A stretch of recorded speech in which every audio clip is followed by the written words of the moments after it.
વિદ્યાર્થી મિત્રો, મારા યુટ્યુબ ચેનલમાં આપનું હાર્દિક સ્વાગત છે। આજે આપણે ટેક્સેશન ભાગ 1 ચેપ્ટર 4 ની અંદર કરમુક્ત આવકોમાં જોઈએ તો આપણે અ બ જોઈ, હવે આવે છે ક।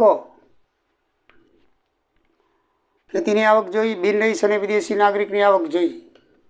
હવે આવે છે ભારતીય નાગરિકની અમુક આવકો। કઈ આવકો ભારતીય નાગરિકની કરમુક્ત કહેવામાં આવે છે? તો એની અંદર એક છે LTC, લીવ ટ્રાવેલિંગ કન્સેશન, એટલે કે મુસાફરી રાહત। એટલે ભારતમાં કોઈ સ્થળે તમે રજા ગાળવા જવા માટે તમે નોકરી કરતા હો, સરકારી કે પ્રાઇવેટ। સરકારીમાં તો ફરજિયાત છે જ કે તમે નોકરી કરવા જાઓ, નોકરી કરતા હો તો તમને 3 વર્ષે એકવાર વધારે ભારતની અંદર 4000 કિલોમીટર સુધી છૂટ છે। એટલે કેન્દ્ર સરકારની વાત કરું છું। રાજ્ય સરકારને હંમેશા એનાથી સમાન કે ઓછા કિલોમીટર હોય, દરેક રાજ્યમાં અલગ અલગ હોઈ શકે। કેન્દ્ર સરકારથી ક્યારે પણ વધારે ભથ્થા કે LTC કોઈ પણ રાજ્યના કર્મચારીને ચૂકવવામાં આવતી નથી। કેન્દ્ર સરકારના કર્મચારીઓ જેટલી અથવા એનાથી ઓછી હંમેશા એને દૈનિક ભથ્થું હોય કે પગાર હોય કે LTC હોય કે અન્ય મોંઘવારી ભથ્થાના જાહેર જે થાય છે 6 મહિને, જાન્યુઆરી અને જૂનની અંદર, એ બધાએ પહેલાં કેન્દ્ર સરકારના કર્મચારીઓને જાહેર થાય ને પછી રાજ્ય સરકારના। કેન્દ્ર સરકારના કર્મચારીઓ આપણે ખાસ કરીને રેલવે, પોસ્ટ, સૈનિકો જે છે તે, એટલે ફોર્સ ખાતું, ટેલિફોન ખાતું, બરાબર છે, આ બધા ખાતાઓ કેન્દ્ર સરકારના ખાતાઓ કહેવાય।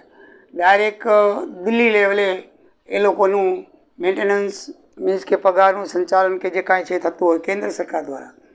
જ્યારે રાજ્ય સરકારની અંદર પણ કર્મચારીઓ જે છે, દાખલા તરીકે શિક્ષણ વિભાગના છે, GB બોર્ડના છે, બીજા સરકારી ખાતા, રેવન્યુ મામલતદાર, બરાબર છે, એ બધા ખાતાઓમાં જે કર્મચારીઓ છે એ બધા રાજ્ય સરકારના કહેવાય। તો એ જે કેન્દ્ર સરકારના કર્મચારીઓને પહેલાં બધું જાહેર થાય, સમજી જો 6 મહિને પહેલાં જાન્યુઆરીમાં અને પછી જૂનમાં થાય। આ વખતે જૂનમાં થયું નથી, પણ હમણાં આ મહિનાની અંદર જાહેર થશે। સમજી જો કેન્દ્ર સરકારના કર્મચારીઓને આટલા ભથ્થું જાહેર થયું, મોંઘવારી ભથ્થું જાહેર થયું, હમણાં જ થશે થોડાક જ દિવસમાં, કારણ કે દર વખતે દશેરા પહેલાં ચૂકવાઈ જાય છે। તો મોંઘવારી ભથ્થું જાહેર થાય। મોંઘવારી ભથ્થું એટલે શું મિત્રો, કે મૂળ પગારના દાખલા તરીકે 3% જાહેર થાય તો મૂળ પગાર દાખલા તરીકે 10,000 તો હોય તો એના 3% 300 રૂપિયા એ લોકોને વધારો મળે, એટલે પેન્શન 10,300 થઈ જાય। અને પગાર જે ચાલુ લોકો હોય તો પગારમાં એટલો વધારો મળે, મૂળ પગાર ઘણો હોય એના 3% થાય। પગારના મિત્રો 2 પ્રકાર છે, એક બેઝિક પગાર, મૂળ પગાર તમે નોકરીમાં દાખલ થશો એટલે તમારો મૂળ પગાર તમને એમ કે એને બેઝિક પે કહેવામાં આવે છે। શું કહેવામાં આવે છે? બેઝિક પે, એટલે મૂળ પગાર। માનો કે મૂળ પગાર તમારો, અત્યારે તમે શિક્ષકમાં દાખલ થાઓ તો માનો કે મૂળ પગાર તમારો 30,000 છે, એટલે 30,000 એ બેઝિક પે કહેવાય, મૂળ પગાર કહેવાય। તો મૂળ પગાર જે છે એ એટલે તમે જ્યારે પગાર લેવા જાઓ એટલે 30,000થી વધારે જ મળશે, કારણ કે અત્યારે 40% જેવું એની અંદર ભથ્થું ઉમેરાય। પછી તમને HR એટલે તમને હાઉસ રેન્ટ મળે, બરાબર છે, પછી મેડિકલ ભથ્થા મળે, એ બધા ઉમારીને તમારો લગભગ પગાર 50,000ની આસપાસ થઈ જાય। એટલે મૂળ પગાર વત્તા અન્ય ભથ્થા એટલે તમારો ટોટલ પગાર થાય। હવે પછીના પગારમાં આપણે પ્રકરણમાં આવશું ને ત્યારે તમને બધી ખબર પડશે। આના પછી પગારનું જ છે। તો પગાર, કુલ પગાર કેને કહેવાય અને મૂળ પગાર કેને કહેવાય, તો અત્યારે પૂરતું તમને જરાક જ્ઞાન પૂરતું કહું છું કે મૂળ પગાર છે ને એ તમારો બેઝિક પે કહેવાય। કાંઈ પણ મોંઘવારી ભથ્થા વધે, કાંઈ પણ વધે નહીં, આ 30,000 ઉપર વધે નહીં કે ટોટલ પે ઉપર જે ભાઈ દૈનિક ભથ્થા હોય, કાંઈ પણ જે છે એ વધતું હોય, સરકારી વધારો કરે એ મૂળ પગાર ઉપર કરે। મૂળ પગારના 8% લેખવાના। ટોટલ પગાર તો કેટલો બધો હોય, 90, 80 હજાર રૂપિયા હોય, તો 80,000 કે 90,000 ઉપર નહીં, પણ મૂળ પગારના, એટલે પગારના 2 ભાગ છે, મૂળ પગાર વત્તા અન્ય ભથ્થા બરાબર ટોટલ પગાર થાય। હા, તમારો નોકરીમાં જાહેર થશો ને એટલે તમને બેઝિક પે લખેલ હશે, મૂળ પગાર। તો એમ નહીં માનો ને કે મારો મૂળ પગાર 30,000 થશે, હું થાય 30 કરતાં વધી જશે, 50-60 જેવો થઈ જાય, 50 જેવો તો થઈ જ જાય।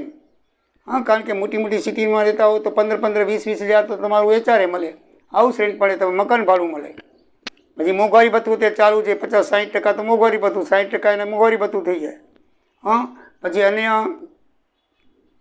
અન્ય બીજી સવલતો મળે તમને. હા, શિક્ષણ મેડિકલ ભથ્થું મળે, ફિક્સ મેડિકલ ભથ્થું 1000 રૂપિયા અત્યારે પેન્શનને મળે છે, તમને 5000 રૂપિયા મળે. તમે દવાખાને જાઓ કે ન જાઓ. હવે કઈક પ્રકારના ભથ્થાઓ રાજ્ય અને કેન્દ્ર સરકારમાં છે એ બધું ઉમેરીને તમને સ્પેશિયલિટી ભથ્થા હોય કેટલી પ્રકારના છે એ બધા ઉમેરીને તમને તમારો પગાર લગભગ 60,000ની આસપાસ થઈ જાય, ડબલની આસપાસ તો થઈ જ જાય. એટલે મૂળ પગાર ધારવાનો નહીં. એટલે મૂળ પગાર એટલે આની અંદર એમ છે કે LTC છે એ તમને કોઈ પણ સ્થળે જવા માટે કેન્દ્ર સરકારના જે છે કર્મચારી છે એને LTC દર 3 વર્ષે 4000 કિલોમીટર મળે. એ રીતે રાજ્યમાં પણ LTC મળે છે. તમારે LTC ના લેવી હોય તો એના બદલે તમે રોકડ લઈ શકો છો. માનો કે તમારે 3 વર્ષની અંદર તમારે ફરવા નથી જવું, 3 વર્ષમાં એકવાર મળે, હાલનો નિયમ એ છે, બરાબર છે. 3 વર્ષમાં એકવાર તમે સરકારી ખર્ચે, ટોટલી સરકારી ખર્ચે, તેમાં ભાડું આવી જાય, તમને રહેવાનો ખર્ચ આવી જાય, ત્યાં કને હોટલમાં અમુક જગ્યાએ ત્યાં આપણે સરકારો કેન્દ્ર સરકારની બધી ત્યાં તમને રેસિડન્સી હોય છે, ત્યાં તમે ઉતરો તો તમારે ઓછું ભાવ નજીવું ભાડું 50 કે 60 રૂપિયા દૈનિક ભરવા પડે અને તમને રહેવા મળે. અને તમે પ્રાઇવેટની અંદર તમે અમુક લિમિટ મુજબ તમને બધા તમારા મંજૂર કરે છે. રહેવા, જમવા અને મુસાફરીનો ટોટલી ખર્ચ સરકાર ભોગવે. બોલો, મજા છે ને સરકારમાં. એટલે જ લોકો સરકારી નોકરી પસંદ કરે છે. નોકરી કરી તો સરકારી, સાધુ થયું તો સ્વામિનારાયણ, એ બધું કહેવત એટલા માટે પડી છે, બરાબર ને. એનું આ કહેવત પડી છે એનું નામ જ આ છે. એટલે જલસા કરો બસ. સરકારી નોકરી એટલે એકદમ જલસા કરવાના છે. હા, ડ્યુટી પૂરી પૂરી બજાવવાની, બાકી સગવડ બધી આપે તમને, એકદમ રેડી સગવડ આપે. તમારા બાળકો માટે ભણવાની ફી પણ આપે. હા, એ પણ આપે છે તમને. દર 12 મહિને એકવાર તમારી વાર્ષિક ફી છોકરાઓની જે થતી હોય એ પૂરેપૂરી તમને આપી દે પ્રાઇવેટમાં. બોલો, બરાબર છે. સૈનિકોને તો બધું રાશન સિક્કેમાં મફત છે, જ્યારે બાકીના કર્મચારીઓને તો આપણને ઘણી બધી રાહતો મળે છે. એ તમે જ્યારે નોકરી કરશો ત્યારે, અમે તો નોકરી કરી છે એટલે અમને ખ્યાલ છે, પણ તમે નોકરી કરશો એટલે તમને બરાબર ખ્યાલ થશે. એટલા માટે આ ભણીએ છીએ આપણે, નોકરી કરવા માટે જ ભણીએ છીએ. અત્યારે દેશની સેવા કરવા માટે ભણવું હોય તો અતિ ઉત્તમ છે, પણ આપણે ભણવાનો મેઇન ઈરાદો નોકરી કરવા માટેનો હોય છે 80% વિદ્યાર્થીઓનો. તો નોકરી એટલા માટે કરી છે કે એની અંદર સરકાર આપણને ઘણી બધી સગવડો આપે છે. એમાં લેડીઝને તો પાર વગરની સગવડો છે, બહેનોને તો ખૂબ સગવડો છે, બરાબર છે. ફર્સ્ટ ડિલિવરીમાં 6 મહિના સુધી રજા ચડતા પગારે, અને એના જેન્ટ્સને એના મિસ્ટરને મહિનાની રજાઓ આપે છે. પછી એ લગ્ન કરે તો એનો મિસ્ટર જ્યાં નોકરી કરતો હોય ત્યાં બંનેની ટ્રાન્સફર કરી દે, બેને એક જ સ્થળે રાખવાનો નિયમ છે. એટલી બધી સગવડો બધી છે કે આપણને એમ થાય કે સરકારી નોકરી કરીએ. હા, પણ ફરજ પણ બજાવવી પડે. ફરજ બજાવો એના બદલામાં સરકારી નોકરી તમે મળી જાય તો પછી આપણે એટલી બધી સગવડ છે કે તમે મરી ગયા પછી પણ તમારા બાળકો 18 વર્ષ ન થાય ત્યાં સુધી સરકાર બાળકોને પેન્શન આપે છે. વિધવાને એની પત્નીને તો આપે જ, પોતે કર્મચારી ગુજરી જાય તો પત્ની તો જીવતી હોય ત્યાં સુધી આપે, પણ પત્ની ગુજરી જાય તો એને બાળક નાના હોય તો એને પણ આપે. આટલી બધી સગવડ છે. એટલે LTCનો અર્થ એ થાય છે લીવ ટ્રાવેલ કન્સેશન, બરાબર છે. તમને દર 3 વર્ષે 3000 કિલોમીટર ફ્રીમાં આપે મિત્રો. તો એ જે રકમ આપે છે એ રકમ તમને કરમુક્ત છે, એના ઉપર તમારે વેરો ભરવાનો નથી. પછી નિવૃત્ત થયા પછી પણ આ રીતે ભાડું કે ભાડામાં રાહત મળે તો કરપાત્ર નથી, બરાબર. નિવૃત્ત થયા પછી આવી રીતે ભાડું કે ભાડામાં રાહત મળે તો કરપાત્ર છે, નથી નહીં પણ કરપાત્ર નથી, સોરી, તોય પણ એ કરપાત્ર નથી, એ પણ મુક્ત છે, કરમુક્ત છે. હા, નિવૃત્ત થયા પછી પેન્શન છે એ આપણે જોઈશું. આના પછી ગ્રેજ્યુએટી છે એ કેટલા સુધી કરમુક્ત છે, આના પછીના પ્રકરણમાં બધું આવશે. એટલા માટે તો આ પ્રકરણ આગળ રાખ્યું છે કે થોડીક માહિતી તમે લઈ લો તો પછી 5મા પ્રકરણમાં તમને તકલીફ પડે નહીં, બરાબર છે. તો એ જે નિવૃત્ત થતી વખતે શું મળે આપણે પછીના પ્રકરણમાં જોઈશું. તો એ બધી રકમો મળે છે, એમાં એમને કરમુક્ત છે. પછી કુટુંબની વ્યાખ્યામાં મિત્રો શું લેવામાં, તમે જાઓ તમે ફરવા માટે, હાલો ભાઈ ફુવા કાકા કાકી બધા હાલી, એમ નથી. આમાં આપણું કુટુંબ એટલે એમાં કુટુંબની વ્યાખ્યા બાંધી છે ગવર્મેન્ટે. કુટુંબ એટલે કે તમે પતિ પત્ની 2 અને તમારા બાળકો, તમારા માતા પિતા અને તમારા ભાઈ બહેન હોય એ 18 વર્ષથી નાના હોય અને તમારા ઉપર સંપૂર્ણ આધારિત હોય તો એવા ભાઈ બહેનને તમે લઈ જઈ શકો છો LTCમાં. બાકી કાકા મામાના કે ભાઈ ફુવાના કે કોઈને LTCમાં સમાવેશ કરવામાં આવતો નથી. કુટુંબની વ્યાખ્યા આટલી જ છે, બરાબર. પોતે, પોતાના બાળકો, માતા પિતા અને પોતાના સગા ભાઈ બહેન, બરાબર છે. કાકાના દીકરા કે મામા દીકરાની સગા ભાઈ બહેન એ જે પોતાના ઉપર સંપૂર્ણપણે આધારિત હોય તો લગ્ન કરેલા નહીં, ધ્યાન રાખજો, અનમેરિડ હોવા જોઈએ. પોતાના ઉપર સંપૂર્ણપણે આધારિત હોય તો એવા ભાઈ બહેન સાથે આ તમે એલટીસીમાં જઈ શકો છો અને એ એલટીસી રકમ જે થાય તે એ તમને સંપૂર્ણપણે આખા ભારતની અંદર તમે રખડો 3000-4000 કિલોમીટર સુધી સંપૂર્ણપણે શું છે ફ્રી છે.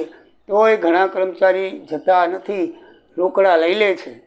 હા, એ રોકડમાં લઈએ તો શું જે ખર્ચો દર્શાવે કે ભાઈ અમારે અહીંયા જાવું હતું, અમારે દિલ્હી જાવું હતું તો દિલ્હીનો આ ઠકાણે રોકાડે એમ કરી અને એનો જે ખર્ચો થતો હોય એસ્ટિમેટેડ લઈ અને તમે રોકડમાં લઈ શકો છો.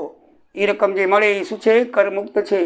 પછી ભારતીય નાગરિકને વિદેશી ભથ્થું, ભારતીય નાગરિકને ભારત બહાર સેવા બજાવવા માટે ભારત સરકાર તરફથી મળતું ભથ્થું સવલતો પગાર સિવાય, દાખલા તરીકે આપણે આપણી એલચી કચેરી બહારના દેશોમાં જેમ વિદેશની હોય તેમાં આપણી પણ હોય, ત્યાં જે ફરજ બજાવવા માટે ભારતના કર્મચારીઓ મોકલવા પડે. આપણે આનાથી આગળ જોયું ને વિદેશી કર્મચારી હોય તો આપણે આગળ જોયું તો તેનો પગાર ફ્રી છે. એમ તો ત્યાં આપણા બહારના પ્રદેશોમાં આપણી એલચી કચેરીઓની અંદર વિદેશી કચેરી હોય ત્યાં જે આપણા કર્મચારીઓ ફરજ બજાવતા હોય તો એને મળતા ભથ્થા કે એનો પગાર એ પણ મૂળ પગારો એ પણ શું છે કરમુક્ત છે.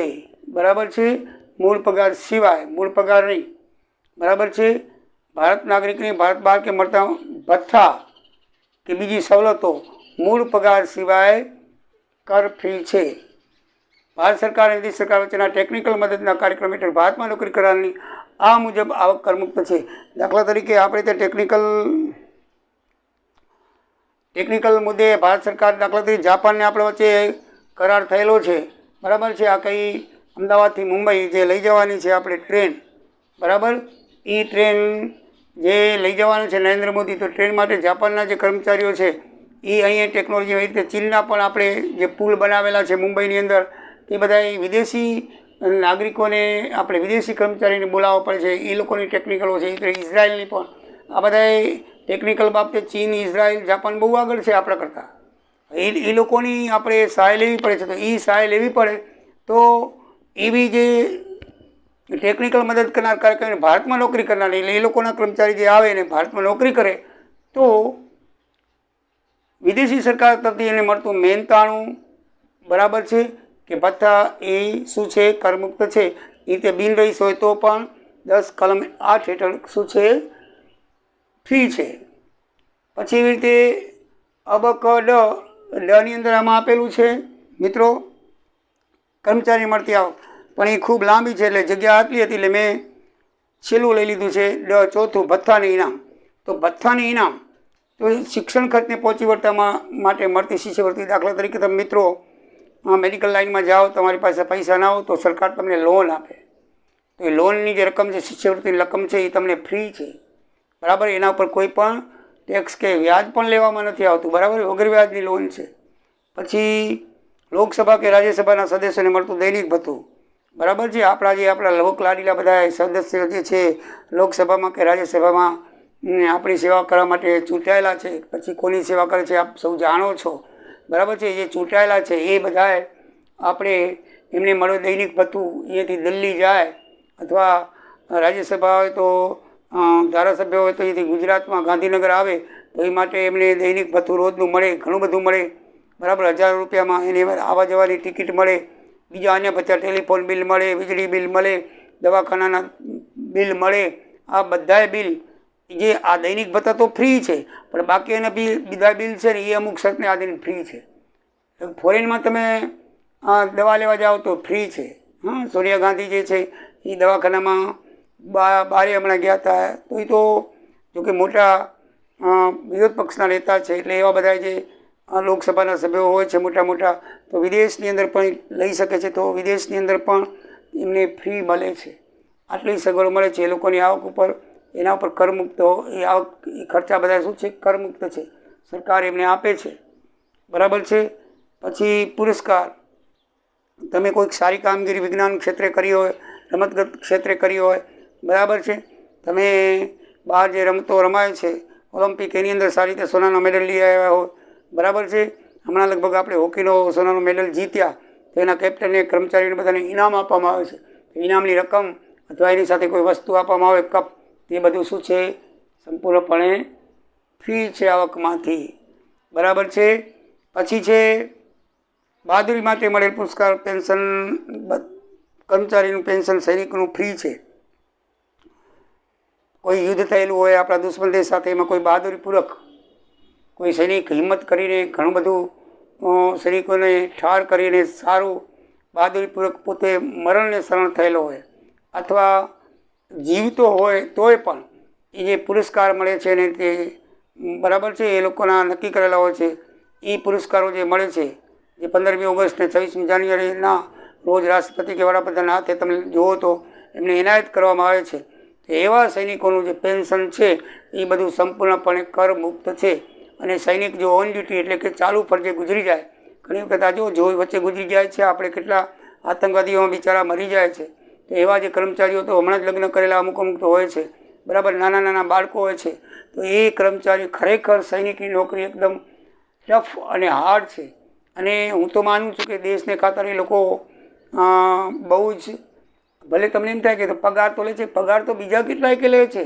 હા, હમણાં જે લોકસભા ધારાસભ્યના પગાર બધાથી ઊંચા છે, એ લોકો લે છે, સરકારી કર્મચારી લે છે, પગાર તો લે જ ને, પણ સાથે જીવનું જોખમ છે. બીજી કઈ નોકરીમાં જીવનું જોખમ છે? એમાં તો કાલ તમે હો કે ના હો નક્કી નથી. ખરેખર એ લોકોને તમારે આપણે ધન્યવાદ આપવો જોઈએ. એ લોકો છે તો આપણે આરામથી ઊંઘ લઈ શકીએ છીએ. એને તો બધી ફ્રી આપવી જોઈએ. હું તો કહું છું એને કોઈ પણ રકમ છે, કાંઈ પણ છે, જોકે લગભગ ફ્રી જ છે. એના બાળકોને ભણવાનું ફ્રી છે, એમને પેન્શન ફ્રી છે, એમને જે રિટાયર થતાં આવક આવે એ પણ ફ્રી છે, બરાબર છે.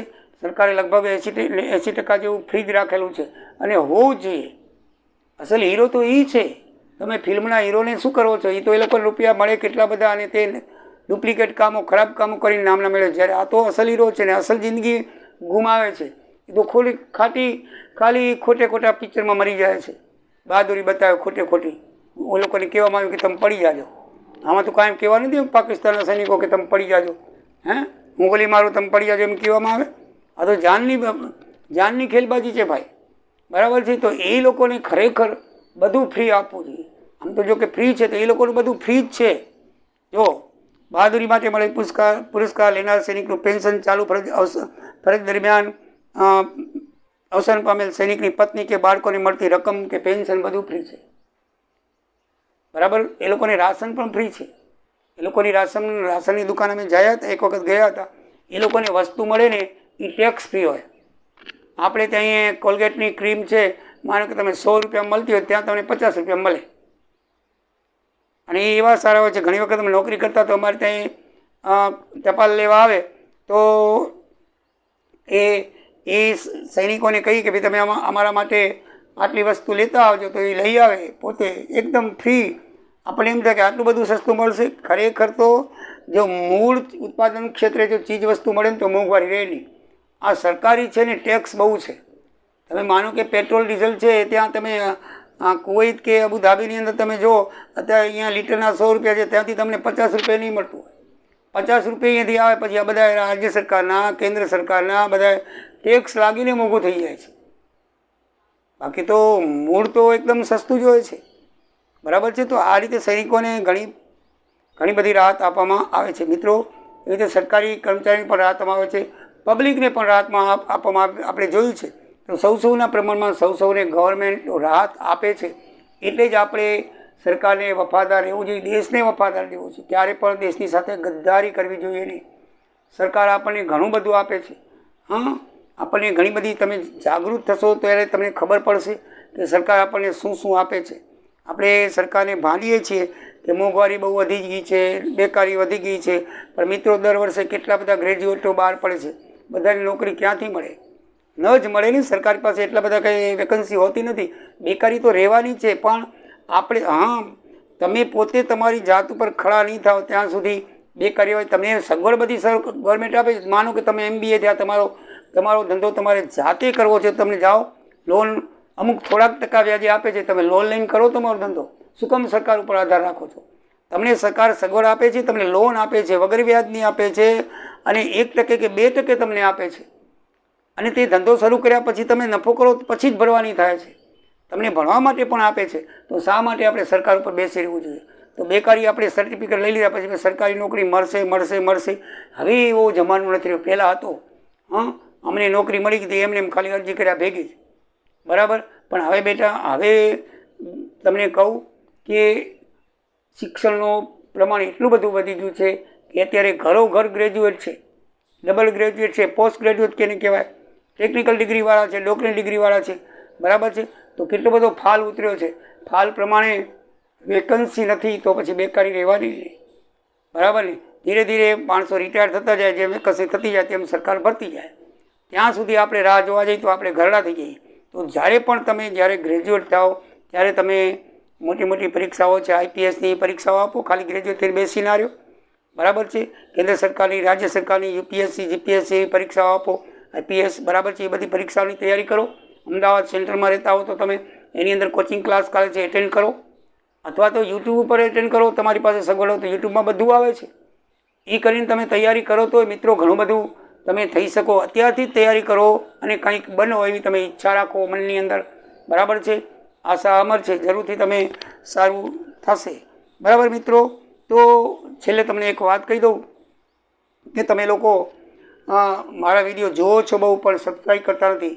કાલે મેં જોયું 800 જણાએ 48 કલાકમાં વિડીયો જોયો, પણ હજી સુધી 6 મહિના થવા આવ્યા તો 400 અડધા પણ મારા સબસ્ક્રાઈબ થયેલા નથી. તો મિત્રો આવું ના કરો.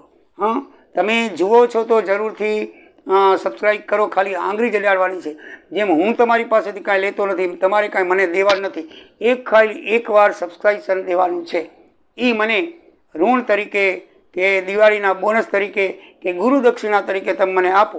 કારણ કે જેની પાસે શીખીએ આપણા ગુરુ કહેવાય. તો એને કંઈક મફતમાં તો કૃષ્ણ ભગવાન જેવા આપતા હતા જતી વખતે, બરાબર છે. તો તમે તો એક આપણે સામાન્ય માનવી છે, કાંઈ નહીં તો કાંઈ નહીં, એક સબસ્ક્રિપ્શન તો આપો, બીજું ના આપો. એ તમને મફતમાં મળે છે. હું તમને એમ નથી કહેતો કે તમે 100-200 રૂપિયા મારા ખાતામાં જમા કરાવો. તમે ખાલી ફ્રીમાં મળતું સબસ્ક્રિપ્શન છે એ જ એક જ વખત આપવાનું છે. એ એકવાર આપો, બદલામાં તમને મારા વિડીયો આવ્યા કરશે. હું FYSY ને TY આગળ સુધી TYનો નવો કોર્સ આવશે એ પણ હું ભણાવવાનો છું. તો આ રીતે તમને મળ્યા જ કરશે. તો મફતમાં મળતું સબસ્ક્રિપ્શન છે એ મિત્રો મને ડોનેટ કરો અને તમારું ગુરુનું ઋણ કહેવાય એમાંથી મુક્ત થાઓ. કારણ કે આપણે કોઈનો ઉપકાર લેતા હોય સમાજમાં ગમે ત્યારે આપણે કોઈને પેન આપીએ અને પેન લીધી વખતે કહીએ થેન્ક યુ, ખાલી એક જ વખત 1 સેકન્ડ માટે પેન આપે છે તોય તમે એને થેન્ક યુ કહો છો, આભાર માનો છો. તો હું તો તમારે સતત રાત દિવસ વિડીયો કરી અને આપ્યા જ કરું છું. કોઈ જાતની અપેક્ષા વગર એક જ ખાલી તમારે સબસ્ક્રિપ્શન આપવાનું છે. એનાથી મને લાભ ભલે થશે, પણ તમારે ખાલી એક સબસ્ક્રિપ્શન મને આપો. તમારે તો કંઈ આપવાનું નથી ને, એ તમે આપો ગુરુદક્ષિણા બદલામાં. તો મારા દિવાળી સુધીમાં 1000 થવા જે મેં આશા રાખી છે. અત્યારે 400 થવા આવ્યા છે, હજી 600 બાકી છે. પણ તમે લોકો 800 900 વિડીયો જોવો છો, 900 જણા જોવે છે. કાલે મેં જોયું 800 જણાએ મારા વિડીયો જોયેલા છે, પણ સબસ્ક્રિપ્શન 400 છે, એટલે 50% સબસ્ક્રાઈબ નથી કર્યું. તો એવું ના કરો મિત્રો, સબસ્ક્રાઈબ કરો એવી તમને વિનંતી. જય દ્વારિકાધીશ, જય સિયારામ.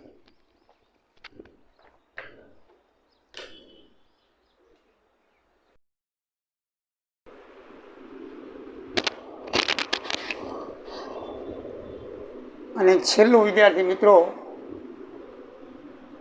5મું છે સંવિધાન બન્યા પહેલાં ભારતના દેશી રજવાડાના રાજાઓ પાસે જે મહેલ હતા તેમાંથી કોઈ પણ એક મહેલનું વાર્ષિક મૂલ્ય કર મુક્ત છે. દાખલા તરીકે અત્યારે જ્યારે ભારત આઝાદ નહોતું થયો ત્યારે સરદાર વલ્લભભાઈ પટેલે લગભગ 522 જેવા રજવાડા ભેગા કરીને આપણો આ દેશ બનાવ્યો છે.